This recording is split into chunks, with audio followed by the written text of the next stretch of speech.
Я только сейчас. Понятно. Здравствуйте.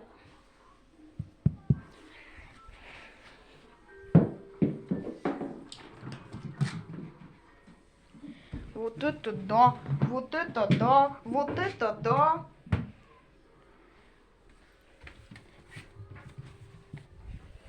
Кот.